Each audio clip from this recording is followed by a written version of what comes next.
વિદ્યાર્થી મિત્રો, STI mains 3માં તમારું બધાનું સ્વાગત કરું છું.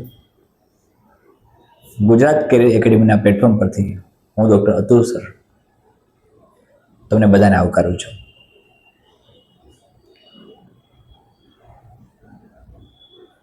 એસટીઆઈ 3 મેન્સ માટે ગણતરીના દિવસો બાકી છે અને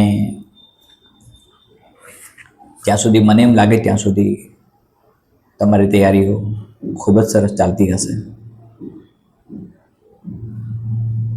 વારંવાર એક શબ્દનો પ્રયોગ કરું છું: પ્રચંડ પુરુષાર્થ અને સખત મહેનત.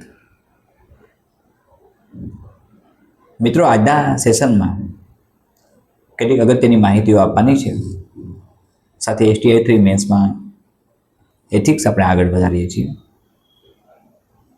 અનેક મિત્રોના ટેલિફોન કોલ આવે છે. ગુજરાત કેરિયર એકેડેમી જૂનાગઢમાં અત્યારે સ્ટુડન્ટ્સ વિંગ અને ડિજિટલ વિંગ બંને એકદમ સુચારુ રૂપે એમનું કાર્ય કરે છે. સતત આવતા કોલ્સના કદાચ જવાબ ન આપી શકાય, હેલ્પલાઇન નંબર સતત વ્યસ્ત રહે છે. ગઈકાલની માહિતી પ્રમાણે ગુજરાત કેરિયર એકેડેમી રેવન્યુ તલાટી 2025 માટે પ્રિલિમિનરી અને મેન્સ બંનેના સમાંતર વર્ગો ચાલુ કરે છે, ઓફલાઈન અને ઓનલાઈન. ઓફલાઈન બેચમાં જે પ્રશિક્ષણ મળશે એ જ પ્રશિક્ષણ ઓનલાઈન બેચમાં મળશે. તેની ઘણી બધી વાતો મિત્રો તમારી સમક્ષ કરવાની છે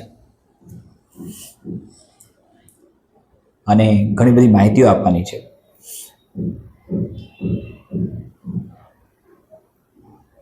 સાથે જીપીએસસી 1-2 મેન્સ માટે આપણે આયોજનબદ્ધ રીતે પ્રયાસ કરીએ છીએ. મિત્રો, ગુજરાત કેરિયર એકેડેમી જુનાગઢ ખાતે સ્થિત છે, લોકેટેડ છે. જે પણ બેનર્સ તમે જુઓ છો, પેમ્પલેટ જુઓ છો, ફોટોસ જુઓ છો, એ બધામાં ગુજરાત કેરિયર એકેડેમીની હેલ્પલાઇન નંબર સાથે એનું એડ્રેસ એ બધું જ મેન્શન કરેલું છે, તમને ખબર છે. અનેક મિત્રોની રજૂઆત હતી કે સર, અમને રેવન્યુ તલાટી માટેના પ્રશિક્ષણ વર્ગો શરૂ કરી આપો. અને આવા અનેક મિત્રોની રજૂઆત ધ્યાનમાં રાખીને અનેક સ્પર્ધાત્મક પરીક્ષાર્થીઓની માગણીને ધ્યાનમાં રાખીને ગુજરાત કેરિયર એકેડેમીએ રેવન્યુ તલાટી મંત્રી માટેના પ્રશિક્ષણ વર્ગો શરૂ કરવાનો નિર્ણય કરી નાખ્યો છે. મારે ગુજરાત કેરિયર એકેડેમીના પ્લેટફોર્મ પરથી એક ફાઉન્ડર તરીકે, ચેરમેન તરીકે, મેનેજિંગ ડિરેક્ટર તરીકે તમને એટલું જ કહેવાનું થાય છે કે મિત્રો, જીવનમાં તક વારંવાર નથી આવતી અને જે તક મળતી હોય છે એ તકનો આપણે ઉપયોગ કરી લઈએ. તમારી પાસે એક સુવર્ણ તક આવે છે. આ સુવર્ણ તકનો ઉપયોગ કેમ કરવો તે તમારે નક્કી કરવાનું છે. આજથી સાફલ્ય ટેસ્ટ સિરીઝનો પ્રારંભ થાય છે. સાફલ્ય ટેસ્ટ સિરીઝ એસટીઆઈ 3 મેન્સ માટેની છેલ્લી ટેસ્ટ સિરીઝ છે, કારણ કે પછી લગભગ સમય નહીં મળે. પરીક્ષા નજીક હશે, તમે અધ્યયન, લેખન, વાંચન, મનનમાં પ્રવૃત્ત હશો, એટલે સ્વાભાવિક રીતે આપણને સમય મળે એવી શક્યતાઓ ઓછી, સંભાવનાઓ ઓછી. સાફલ્ય ટેસ્ટ સિરીઝ બધા જ એટેન્ડ કરે. STI 3 મેન્સ માટે જે ભાઈઓ બહેનો જે સ્પર્ધાત્મક પરીક્ષાર્થીઓ અપિયર થવાના છે, ક્વોલિફાઈંગ થયા છે મેન્સ માટે, તે બધા જ તેમની આન્સર શીટ્સ PDF ફોર્મમાં મોકલાવી આપે. મિત્રો, તમારી પાસે પુરુષાર્થ એકમાત્ર વિકલ્પ છે. કોન્સ્ટેબલની પરીક્ષા સન્ડેના પૂર્ણ થઈ. તમે ગુણવત્તા પણ જોઈ, આયોજન પણ જોયું. મિત્રો, આ કોન્સ્ટેબલ પરીક્ષાના પ્રશ્નપત્રની વિગતવાર ચર્ચા આપણે કરીશું અને ખૂબ નજીકમાં જ આપણે બધા સેશન્સ લાઈવ ચાલુ કરીએ છીએ, જે ઓલરેડી તમને ખ્યાલ છે.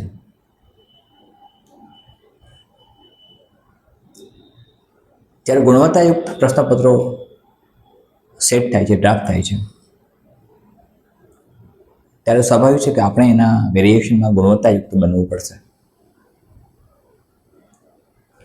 મિત્રો, સામાન્ય સવાલોથી આપણું કામ નહીં ચાલે. સવાલોની ગુણવત્તા સતત વધતી રહેલી છે. સવાલોની ગુણવત્તામાં સતત વધારો થતો રહ્યો છે. મને ખબર નથી તમે વાકેફ છો કે કેમ, અથવા તમે રસ ધરાવો છો કે કેમ, પણ તાજેતરમાં યુજી નીટ 2025નું જે રિઝલ્ટ આવ્યું એ પણ ચોંકાવનારું છે, પણ એક્સપેક્ટેડ હતું. કારણ કે ફિઝિક્સ લગભગ બધા જ સ્પર્ધાત્મક પરીક્ષાર્થીઓ જે નીટ યુજી માટે અપિયર થયા હતા તેમને રડાવી ગયું. મિત્રો, પ્રથમ દ્રષ્ટિ કારણો, પ્રથમ દ્રષ્ટિ અવલોકન એ બધું કરવાની જગ્યાએ આપણે ટુ ધ પોઈન્ટ વાત કરીએ તો આવતીકાલથી હેલ્પલાઇન નંબર ઉપરથી તમને રજિસ્ટ્રેશનની વિગતો જાણવા મળશે અને એ પ્રમાણે રેવન્યુ તલાટી મંત્રી માટે જે લોકોને રસ છે, જે લોકો ઇન્ટરેસ્ટેડ છે, તેઓ ઓફલાઈન અને ઓનલાઈન બંને કોચિંગ ક્લાસીસમાં, પ્રશિક્ષણ વર્ગોમાં જોડાઈ શકે છે. મિત્રો, જુનાગઢ ઓફલાઈન જેમને અભ્યાસ કરવો છે એમના માટે hostel facility, accommodation, lodging, boarding બધી જ સુવિધાઓ ગુજરાત કરિયર એકેડેમી આપવા જઈ રહ્યું છે. સાથે પ્રશિક્ષણ વર્ગો તો ખરા જ, અને બધી જ વિગતો તમે એમાં જોઈ શકો છો. પ્રાથમિક સુવિધાઓથી માંડીને શૈક્ષણિક સુવિધાઓ સુધીની બધી જ વિગતો મેન્શન કરેલી છે.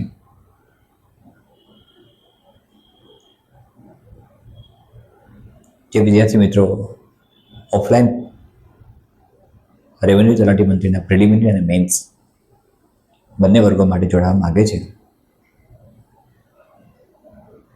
તેમણે સત્વરે રજિસ્ટ્રેશન કરાવેલું. મર્યાદિત સંખ્યામાં પ્રવેશ તપાસે. પ્રવેશ પ્રક્રિયાના તબક્કાઓની પણ હું તમને ચોક્કસ જાણ કરીશ. આ જ રીતે JPSC 1-2 માટે, મેન્સ માટે આપણે વિધિન 2 or 3 days જાહેરાત કરી દઈશું. મિત્રો, STI 3 મેન્સ માટે જે લોકો તૈયારી કરે છે અત્યારે, જે વિદ્યાર્થી મિત્રો અને જે ક્વોલિફાઈંગ થયા છે, એમને એક તટસ્થ સલાહ એ છે કે બીજી બધી વાતોને એક તરફ રાખીને માત્ર અભ્યાસો કરો અને લેખિત કૌશલ્ય પર ધ્યાન કેન્દ્રિત કરો. તમારા માટે એ જ મહત્વનું છે કે તમે અભ્યાસમાં, અધ્યયનમાં, મનન મંથનમાં, લેખન કૌશલ્યમાં ધ્યાન આપો.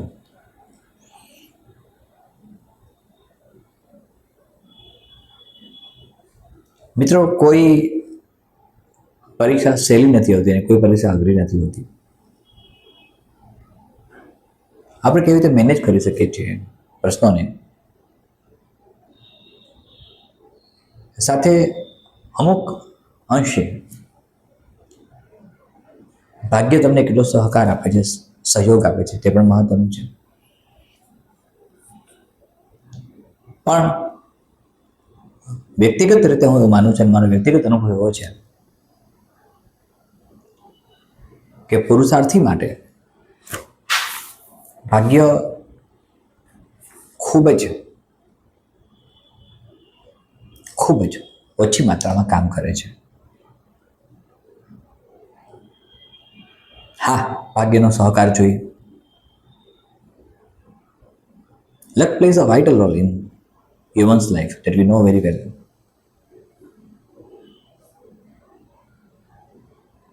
From the tragic incident of plane crashing of Ahmedabad.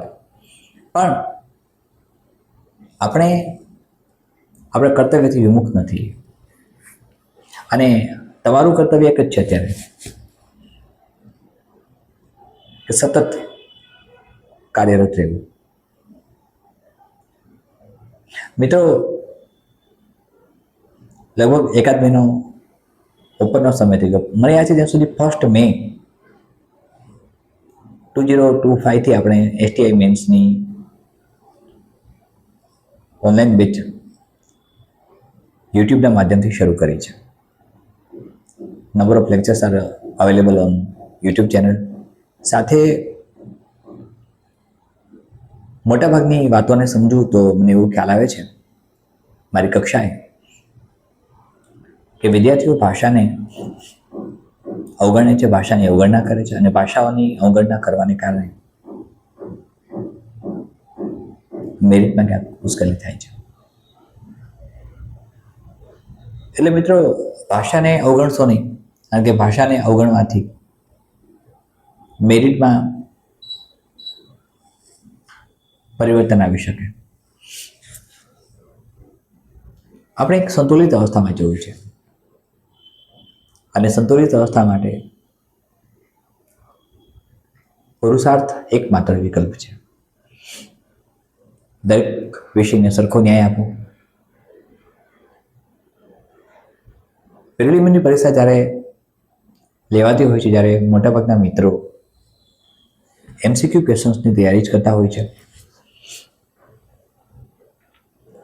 મિત્રો, રેવન્યુ તલાટીની બેચ કેમ ચાલશે, કઈ રીતે ચાલશે, કયા પ્રકારે ચાલશે, કયા કયા ફેકલ્ટીઝ હશે, કયા કયા પ્રાધ્યાપકો તમને અભ્યાસ કરાવશે, મારું યોગદાન કયું અને કેટલું હશે, કયા પ્રકારે હું તમને માર્ગદર્શન આપીશ, આ બધા જ સવાલના ઉત્તર તમને ખૂબ ઝડપથી મળી જશે.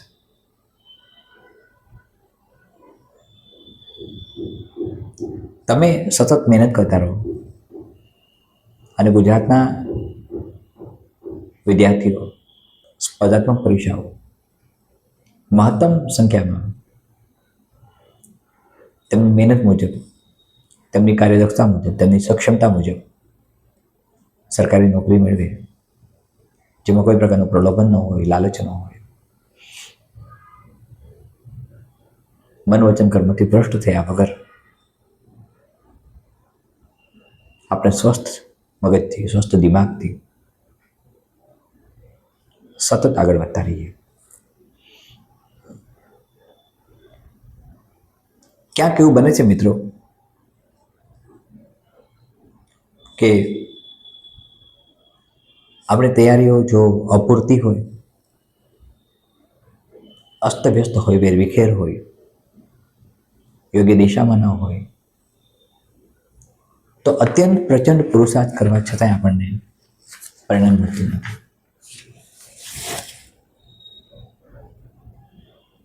અને વ્યક્તિગત રીતે હું એવું માનું છું કે યોગ્ય દિશા, યોગ્ય માર્ગદર્શન ખૂબ જરૂરી છે.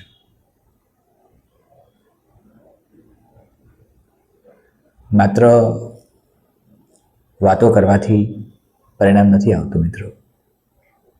તમે જાણો છો સારી રીતે, તમે મેચ્યોર ઇનફ છો. હવે GPSC 1-2 મેન્સ અને રેવન્યુ તલાટી, આ બંને માટે એક અલગ સેશનમાં હું બધી જ માહિતી તમને આપી દઈશ. આવતીકાલથી જ્યારે રજિસ્ટ્રેશન પ્રોસેસ શરૂ થાય ત્યારે જે વિદ્યાર્થીઓ સ્પર્ધાત્મક પરીક્ષાર્થીઓ ઓફલાઈન ઓનલાઈન બંને પ્રશિક્ષણ વર્ગોમાં તાલીમ લેવા માગે છે તેઓ તેમના નામનું રજિસ્ટ્રેશન કરાવી લે, જેથી ડિજિટલ વિંગને સરળતા રહે, એમના કાર્યમાં તેઓ થોડા કમ્ફર્ટેબલ બને, ઝડપથી તમને રિસ્પોન્સ આપી શકે.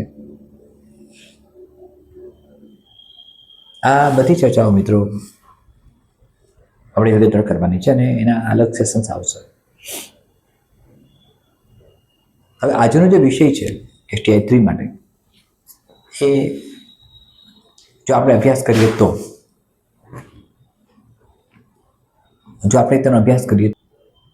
તો મિત્રો આજનો જે એથિક્સનો વિષય આપણે STI 3 માટે અભ્યાસ કરીએ તો એક શાસનમાં ઈમાનદારી શબ્દ આવે છે, સાથે મિત્રો એક કરપ્શન માટે ભ્રષ્ટાચાર નિવારણ વિધેયક 2018 તેની આપણે વિશેષતાઓ જાણવાની છે, એ પણ સમજવાનું છે. લોકપાલ, લોકાયુક્ત, ઘણી બધી વાતો આપણે સમજવાની છે. મિત્રો સમાજમાં આચાર નીતિ, નૈતિક સંહિતા, આચાર સંહિતા, ઈમાનદારી, પારદર્શિતા, આ બધું જ ખૂબ જ અગત્યનું છે. ભગવાન બુદ્ધના શબ્દોમાં કહીએ તો દરેક માણસ ભૌતિક સુખ માટે હંમેશા કોઈને બે પ્રકારની ઝંખના કરતો હોય છે, કોઈને બે પ્રકારની અભિપ્સા કરતો હોય છે, કોઈને બે પ્રકારની ઈચ્છા કરતો હોય છે.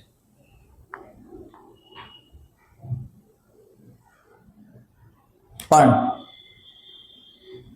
જો એવું બને કે સમાજના દરેક વ્યક્તિને સુખ મેળવવા માટે બધા જ પ્રકારના બંધનોમાંથી મુક્ત કરીને એ સુખ મેળવી શકે તેવી વ્યવસ્થાનું નિર્માણ થાય તો સમાજ વ્યવસ્થા નિયંત્રણમાં નહીં રહે, એટલે કે સમાજ વ્યવસ્થા અનિયંત્રિત થઈ જશે.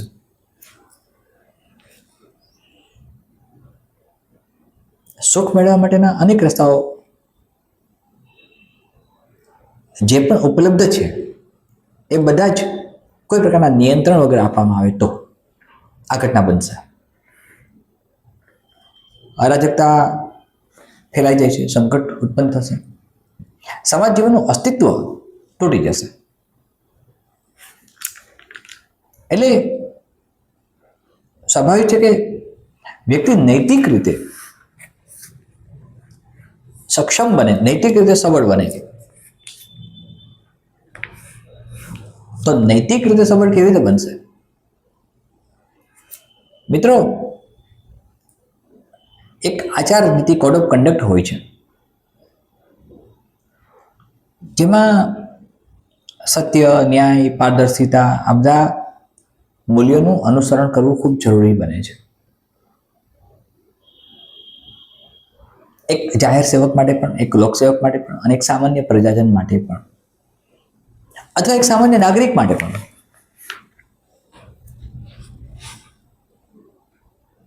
પ્લેટોએ અદ્ભુત વાતો એના ઉપર કરી છે. જે સમાજ શાંતિથી જીવી શકે, જે સમાજ સમૃદ્ધિથી જીવી શકે, જે સમાજ સહ અસ્તિત્વથી જીવી શકે, એ સમાજ રચના માત્ર ને માત્ર આચાર નીતિથી નક્કી થાય છે.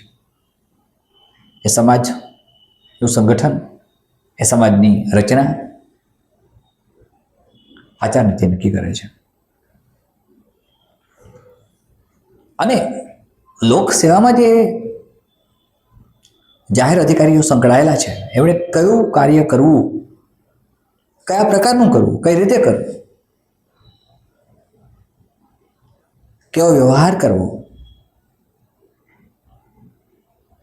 તે ખૂબ જ આવશ્યક બાબત છે. મિત્રો, સેકન્ડ એઆરસી નો જે 4th રિપોર્ટ હતો તેમાં સ્પષ્ટ કહ્યું છે કે નૈતિક સંહિતા કોને કહેવાય?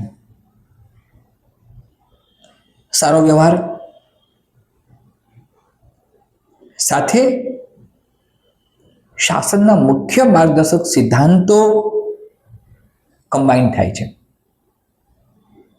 તેનું સંયોજન થાય છે.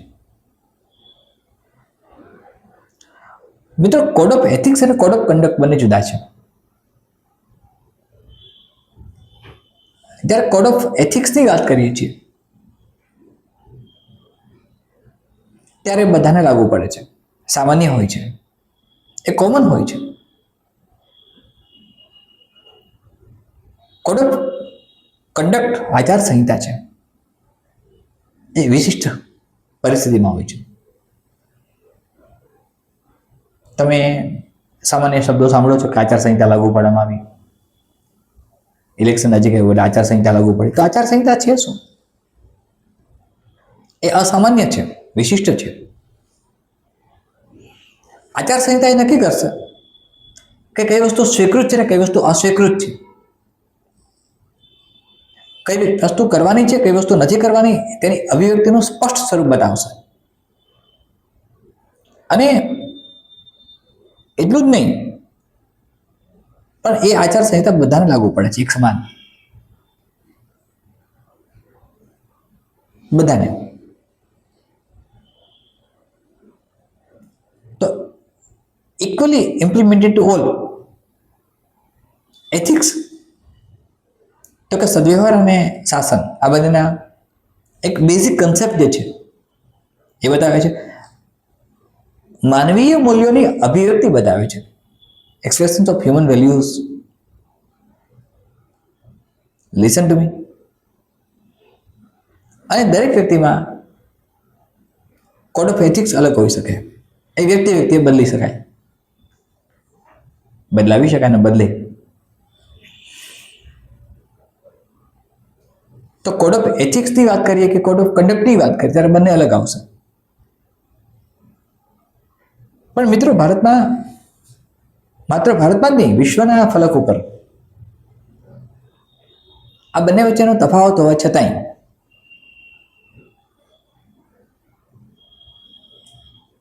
વિશ્વનો કોઈ પણ દેશ આજ સુધી સંપૂર્ણ સુશાસન તરફ જઈ શક્યો નથી. મારા શબ્દો સંપૂર્ણ સુશાસન છે. હવે એ સંપૂર્ણ સુશાસન શું છે? રામ રાજ્યની કલ્પના છે કે પછી એક કાલ્પનિક દુનિયા છે જે વાસ્તવિક દુનિયાથી જોજનો માઇલ દૂર છે? એ છે શું?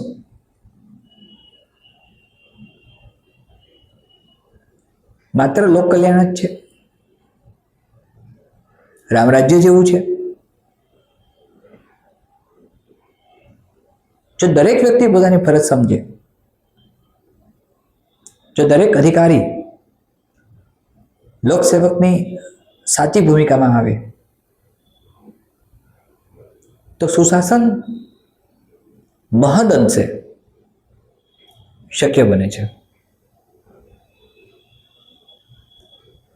વ્યક્તિની ઈમાનદારી,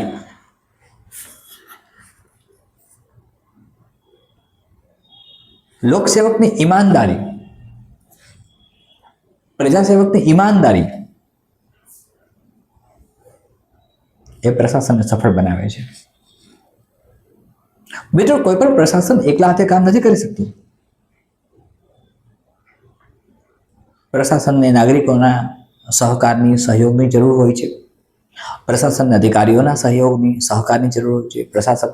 પ્રશાસનને લો એન્ડ ઓર્ડરની જરૂર હોય છે. પ્રશાસનને ન્યાયતંત્રની જરૂર હોય છે.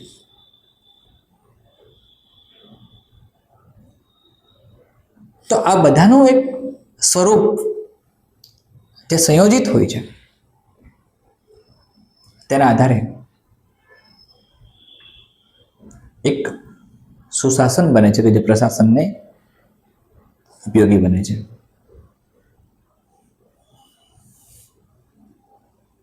મિત્રો, ઈમાનદાર શબ્દની પણ એક વખત ચર્ચા આપણે કરી ચૂક્યા છીએ.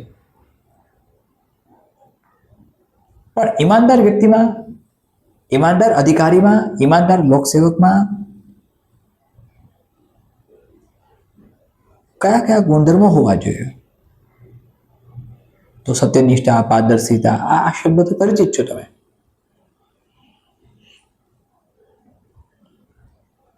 મિત્રો, આપણે ભારતમાં આરટીઆઈ, રાઇટ ટુ ઇન્ફોર્મેશન આવ્યું, સિટીઝન ચાર્ટર, સેવાત્મક મોડેલ આવ્યું, અને લોકસેવકો એમનું કાર્ય નિષ્ઠા, પારદર્શિતા સાથે કરી શકે તેવા ઘણા પ્રોવિઝન્સ બનાવવામાં આવ્યા છે.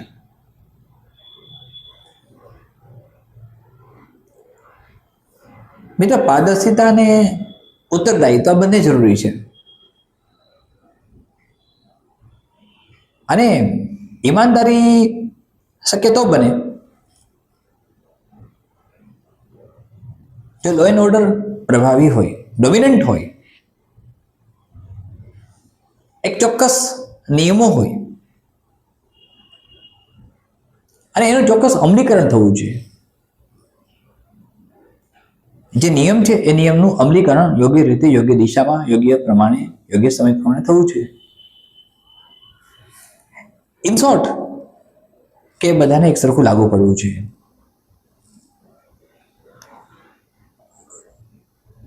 મિત્રો, કોઈ પણ સમાજ પ્રગતિ ત્યારે કરે છે ત્યારે એની સામાજિક વ્યવસ્થા, તેનું પ્રશાસન ઈમાનદારીથી કામ કરે. અને ઈમાનદારીથી કામ કરવું એટલે એ જવાબદારી નિભાવે છે, રિસ્પોન્સિબિલિટી નિભાવે છે. રિસ્પોન્સિબલ કોણ હોઈ શકે?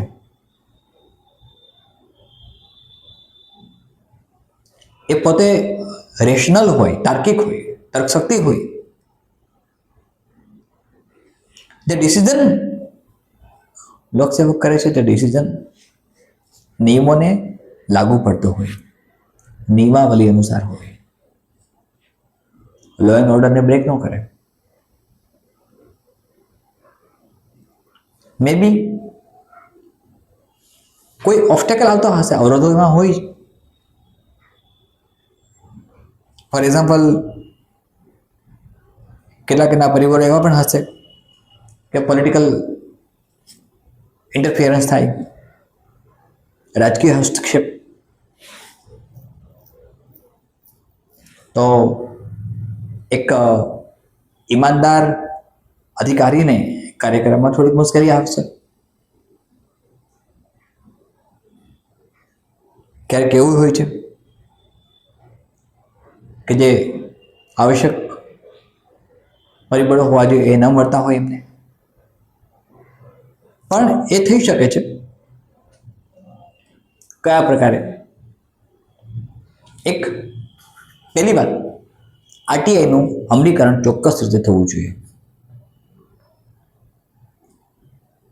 એટલે સરકારી અધિકારી પાસે જ્યારે સરકારી યોજનાઓ વિશે, સરકારી બાબતો વિશે જ્યારે માહિતી માંગવામાં આવે ત્યારે એ માહિતી સુચારુ રૂપે, તમે જાણો છો એ પ્રમાણે આરટીઆઈના એક્ટ મુજબ પહોંચતી થવી જોઈએ. સાથે ઈ ગવર્નન્સ અને ઇન્ફોર્મેશન ટેકનોલોજીનો યોગ્ય ઉપયોગ થવો જોઈએ, જે કાર્યને ઝડપી બનાવશે. તમે જેમ સાયન્સમાં હશો તો ભણી ગયા હશો, બાયોલોજીમાં કેટેલિસ્ટ આવે છે, કેમિસ્ટ્રીમાં એન્ઝાઇમ્સ આવે છે, એનું જે કાર્ય હોય છે એવું કાર્ય આઈટીનું ઈ ગવર્નન્સ માટે હોય છે.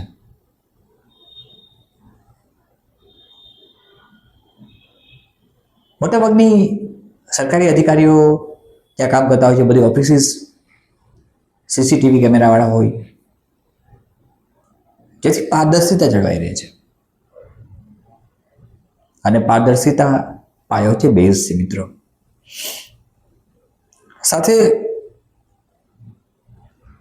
એલર્ટનેસ, કઈ ઘટના બની શકે તેની આગાહી, તેનું પૂર્વાનુમાન એક સારો અધિકારી કરી શકતો હોય છે. તાર્કિક સુસંગતતા સાથે એ કાર્ય કરે છે. અને સાથે મીડિયા, નોન ગવર્મેન્ટ ઓર્ગેનાઇઝેશન જે પણ છે એનો સહકાર, એ બધા જ એવું નક્કી કરી શકે એમ છે કે ખરેખર સુશાસન શક્ય બને છે, શાસન પ્રણાલી સુચારુ બને છે, દ્રઢ બને છે. એટલે મિત્રો, આ જે વાત મેં તમને કરી એ જનરલ કન્સેપ્ટમાં કરી છે કે એક કોડ ઓફ કન્ડક્ટ અને કોડ ઓફ એથિક્સનો ડિફરન્સ શું હોઈ શકે.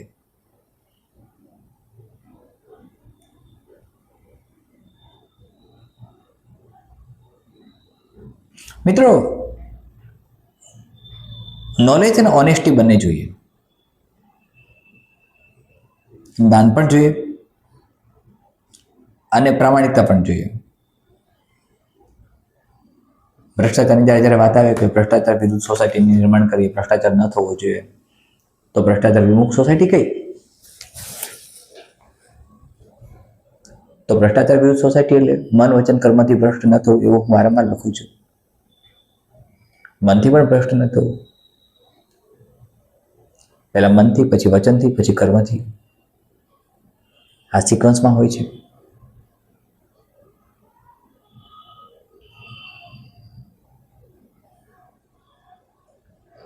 મિત્રો, મારા સિવિલ સર્વિસીસ, યુપીએસસી મેન્સની તૈયારી માટે જ્યારે મેં ક્રિમિનોલોજી, આઈએસ, આઈપીએસ, આઈએફએસ માટે મેં જ્યારે અભ્યાસ કર્યો હતો,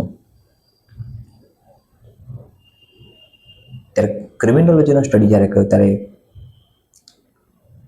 કેટલાક સ્ટડી કેસ મારી સામે હતા જેનો મેં અભ્યાસ કર્યો. તમે જાણો છો, કોઈ પણ ઘટના કાર્યમાં પરિવર્તિત થતા પહેલા મનમાં ઉત્પન્ન થાય છે. એટલે જ કહું છું, મન વચન કર્મથી ભ્રષ્ટ થવું નથી. મનથી ભ્રષ્ટ થવાનો વિચાર આવશે તો વચન અને કર્મમાં પરિવર્તિત થશે. એક શાસક, એક લોકસેવક, એક અધિકારી જ્યારે મન વચન કર્મથી ભ્રષ્ટ ન થાય ત્યારે સુશાસન નિશ્ચિત છે. કેટલાક અગત્યના ક્વેશ્ચન્સ તમને મારે આપવાના છે મિત્રો, આપણે એની પણ ચર્ચા કરી લઈશું નેક્સ્ટ સેશનમાં. સતત તમને મળતો રહું છું અને તમને મળવાના કારણો સ્પષ્ટ છે મિત્રો. તલાટી રેવન્યુ માટે જે મિત્રો ખરેખર ગંભીરતાથી મહેનત કરવા તૈયાર છે, ખરેખર ગંભીરતાથી, ગુજરાત કેરિયર એકેડેમી તમારી પસંદગી કરાવી આપશે તમારા પ્રચંડ પુરુષાર્થથી, તમારી મહેનતથી અને યોગ્ય માર્ગદર્શનથી. બીજા કોઈ જ શસ્ત્રો આપણી પાસે નથી. જ્ઞાન એક અમોઘ શસ્ત્ર છે. કોઈ પ્રકારની લાલચ, પ્રલોભન આપણને સ્પર્શે નહીં. એ રીતે એક સરસ મજાનું કાર્ય કરવું છે. રેવન્યુ તલાટી મંત્રીમાં રેવન્યુ તલાટી મંત્રીની આ જે જગ્યા આવી છે, જગ્યાઓ, એમાં તમે જાણો છો જબરદસ્ત એપ્લિકેશન્સ ફોરવર્ડ થઈ છે મિત્રો. ગંભીરતાથી તૈયારી કરવાના કેટલા, એક ગોલ ઓરિએન્ટેડ બનો, એક ગોલ નક્કી કરો, એક ધ્યેય નક્કી કરો કે મારે આ કરવું છે અને એ માટે મારે આટલું સેક્રિફિકેશન આપવાની મારી તૈયારી છે, મારું આટલું બલિદાન એના માટે હશે, હું આટલું છોડવા તૈયાર છું, હું આટલું અપનાવવા તૈયાર છું. મિત્રો, અપનાવવું અને છોડવું આ બંનેની ભેદરેખા સમજાય જાય.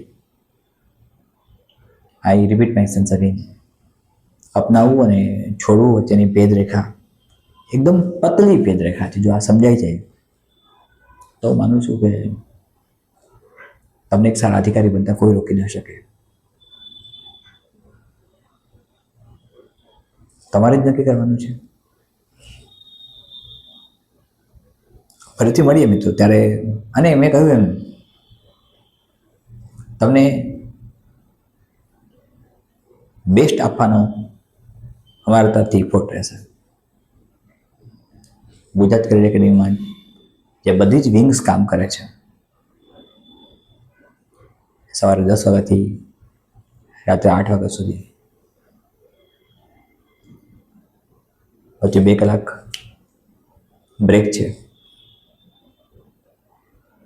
ત્યાં સુધી કાર્યરત છે મિત્રો. તમારા બધાના સવાલોના ઉત્તર આપવા.